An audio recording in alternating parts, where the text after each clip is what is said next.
How to bring that Thanos. up. Right. Oh yeah. Well, look, we're gonna Thanos, bring it back obviously. around, back to the music here, because you know We that got we could. sidetracked. Yeah. But that's good conversation, because you know people probably Wolverine. gonna be talking shit like they don't know what the fuck they're talking about. Wolverine had his first appearance in the Hulk. Very first thing he ever did was fight the Hulk. Heavy. His first appearance was in The Incredible Hulk number 183. So 181 Oh, in the or comics. 183. Yeah. Yeah. Oh That's a shit. badass It was scene. 181 or 183. But that was his very first Yeah. appearance. And then I think I just seen the clip of Carnage, the Carnage movie that's gonna come out. There's a Venom 2 with Carnage. There you go. Yeah, that's They gonna didn't be. put a clip out? Yeah, or go look at it. Is it real though? I It's mean, not really you a clip, tell me. it's the You end. tell me. I mean, it looked. It's the outro of the end of the movie. Oh Of yeah. Venom. That was at the end of Okay. the first movie. Okay. Yeah, that No was the doubt. first one. When he's Yeah, in the it was jail. like a trailer and When shit. he's in the prison. Yeah. Okay. Yeah. I'm over here like, He's bro. all- he's I'm all over here like, Hannibal Lectered finally, up. and it's all right. Yeah. But yeah. Yeah. I mean, I seen the Venom movie. I just didn't watch it all the way through to catch it, to see that was at the I end. liked You the know. Venom movie. I thought it was fun. Yeah. It's not a good movie, but I liked it. Right. And people, rag on Spider-Man 3. I thought they did a fairly good job. I hated you know? Spider-Man 3. Really? Wait, which one? Are you talking about? The one with the first Venom. With, He said I Tobey hated Maguire, Spider-Man. or Okay, not what Tobey didn't you Maguire, like with- about it? For they one, didn't have CGI like that, man. yeah, I mean, he wasn't Venom, first of all. He was another scrawny Spider-Man, but with a mouth and a tongue. He Right. didn't act like Venom. He didn't talk like Venom. He didn't call He- himself. He didn't wasn't refer to e- himself as. He didn't have we that high and school Brock us. Jock fucking build. Yeah, You know? That's Venom. yeah, that's Venom. Right. Like if Venom's not the size of the Hulk when he turns into Venom, then it's not Venom to me. You're just black suit Spider-Man with a mouth. Right. And he didn't refer. It's like Venom is two minds in one body. It's Eddie Brock and it's the Venom symbiote. So if you do Venom and it's the suit that bonds to the body, but then he still refers to himself as me and I, he's cognizant that I'm a person. I'm just me. Right. That tells me that there's not like this hyper awareness to the Venom symbiote, which makes it not Venom either. That version of Venom is garbage trash. And the snowboarding Green Goblin bullshit was hot garbage trash too. Really? Sandman was cool until they turned him into a big CGI fuckfest at the end. Right. Okay, so Not into that So movie. you got a lot to say about Sam Raimi's.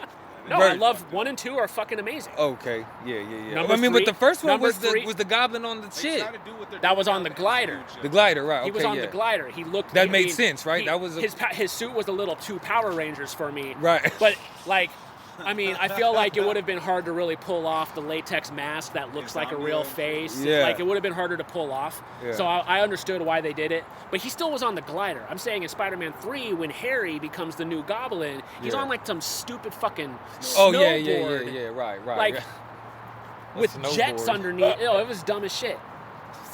I really liked Sandman. I thought that that was a dope I addition. thought if they would have just focused on Sandman, especially with all the thick history that they established, he's the one Right. that killed Uncle Ben. Right. You could have done Sandman and Venom only, and it would have made more sense. I didn't need the team up with Harry Osborn, who's now a good Wait, guy, so bad guy. hold on. You said Sandman and Venom. They threw Gwen Stacy in just for the sake of throwing Gwen Stacy in. She was totally wasted, and Yeah. the fucking stupid walk down the fucking Right. street, Spider-Man Yeah. strutting like a jazz musician. Yeah. I was That was fuck cornball. out of here. That was pretty stupid, though. So stupid. Fuck outta Really? here. That movie's so Yeah. bad. Oh shit. Okay. I've watched that movie recently, and I still came out of it like, nope, time has done nothing for you. You are still hot garbage trash. You are exactly why they rebooted. Wow. Again, damn. though, I don't think they should have rebooted. I think they should have embraced that they made a shitty Okay, movie no, and okay. just followed up off of it and just continued Okay, on. now, do you think that they should have focused primarily on Sandman, or do you Yes. think that Yeah, so they- Venom shouldn't have been in there? I feel like anytime you throw too many villains in, especially if you try to make all the villains important. Right. If you throw villains in just to be kind of like known villains from the comics, but they're still kind of henchmen, or they're still kind of like a sidekick to the main villain. Right. There's still a focus. There's a focus on Thanos, but he still has the black guard with him, his children. Right. And they're from the comics. They have like whole arcs of their own, but they didn't focus on that because Thanos is the star.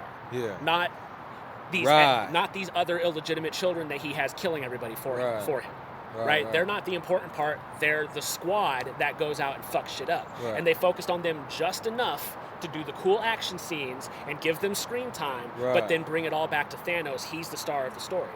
I think if they would have done something like that with Sandman, Yeah. it would have been fine. They didn't need two villains in the second Spider-Man movie. It was still just Doc Ock. Right. You had just Green Goblin, you had just Doc Ock. And Right. then here they go in the third one, they throw three villains into it. And it's like, now you killed it. There's too much. It's overkill. There's too much going on. Yeah. Yeah. Anytime you do too many villains, it just gets bad. Yeah. You got to put a backstory to That all happened of them. in the original Batman series. The second they made it more cartoony and started adding more and more villains, like the Batman and Robin had Bane, Poison Ivy, and Mr. Freeze, and they were all garbage, all whack, because you couldn't do any. You didn't have enough time to do any one of them right, and the movie sucked anyways. So Okay, so when they came back and did the Vulture thing, but the Vulture was dope though. was he? You thought he was dope? Yeah, fire. He's one of my favorite villains in the Spider-Man movies. Oh wow. I really liked Vulture. Yeah. I really liked Mysterio. Mysterio was one of my favorite villains in any of the MCU movies so far. Yeah. I really like what they've done with the newer Spider-Man movies. Yeah, man. The whole Iron Man trilogy's fucking fire. Third one's good. Yeah. I'll say that. He's like, look. One's incredible. Two is better than most people give it credit for. I know a lot of people don't like number two. Yeah. And I think number three is a good movie, but it's not a good Iron Man movie. Interesting. Yeah. Yeah, they kind of went away from it. I mean, he spends most of his time out of the suit. So like all the action scenes, they find an excuse to pull him out of the suit, which I understand. They were trying to show that like he's been through a lot now, and he doesn't necessarily need the suit. He thinks he needs the suit. That's kind of part of his PTSD in the movie, is that like, I need the suit because I almost died without Right. If I don't have the suit, I'm going to die. Yeah. But throughout that movie, he kind of figures out like, I don't really need the suit. I'm pretty capable of doing what I need to do without it, and he shows that several times. But for me, an Iron Man movie has Iron Man in it, and if you keep taking him out of the suit, one of my least favorite scenes in all of the MCU is when I love the scene in the third one when he saves everybody on Air Force One. He pulls them all out and he electrocutes through their hands just enough strong enough pulse to make them all grab each other, so it's like Barrel of Monkeys. Right. And he saves them all and he drops them all in the water, and then he flies over. And all that scene is super fucking dope. It's really well done. And then he flies over the freeway, and a semi truck hits the armor, and the armor fucking explodes. And he's not even in the suit. He's off safely on a boat somewhere, controlling the suit remotely. Oh right, and I'm like, that big hero couldn't even be in the fucking suit and go save the people yourself. Drone, right? You got to be over here drone piloting.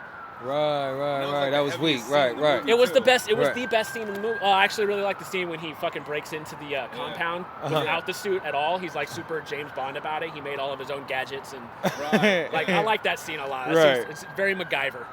Look, I feel just back to Thanos real quick. I didn't want to see a poetic Thanos. You know what I mean? I didn't want to see that. I wanted to see. That worked way better. I wanted to see like fucking angry Thanos. I wanted to see. Yeah, but he wasn't. He was too easygoing. You know, he was not. He was murdering half of civilizations. Yeah, like, but I mean, he was going planet to planet, slaughter this half, leave this half. Good luck, guys. We're out. He was hella Trumpian. Yeah. Yeah. He's poetic in the sense that his motives are valid. That's why people were like, I agree with Thanos. The hashtag I agree with Thanos. Oh, wow. Because he had valid reason. Like, if you get to a certain population size, you just suck up the resources from the planet. You kill the planet, and then you're all going to go extinct. So if I come around planet to planet and just make the decision for you, I'm chopping this half off. Sorry about your bad luck, but you guys should be better now. The idea makes sense. Yeah. But slaughtering half of a civilization's never okay. Right. So you're still a villain. You know what I mean? But I mean, it all depends on the level of perspective. You know, in the comic, he was more poetic. Like his background was more poetic than even the movies were. The movies gave him a fundamentally believable reason for why he is who he is. Right. The comic book, he was trying to impress death.